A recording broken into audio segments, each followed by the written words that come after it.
بہت شکریہ۔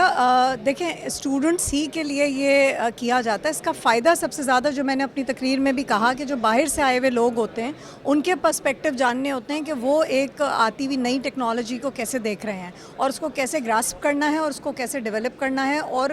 آنے والی وقتوں میں ہمارے بچوں کے پاس کون سی کمپٹنسز ہونی چاہیے، انہیں آئیڈیا ہو جائے گا یہاں سے کہ ہمیں یہ چیز نہیں پتہ تو ہم اس کے بارے میں مزید جانیں تاکہ ان کی جاب اپرچونیٹیز کھلیں گلوبلی۔ تو اور اس کانفرنس کا بیسک مقصد یہ ہے کہ یہ جو انفارمیشن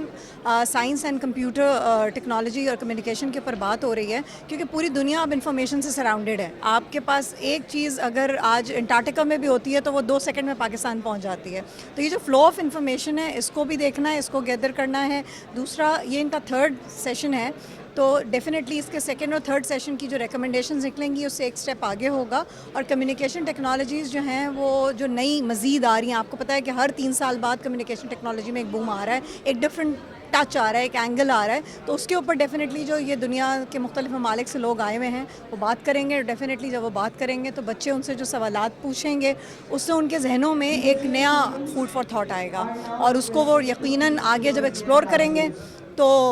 ان کے لیے راہیں کھلیں گی۔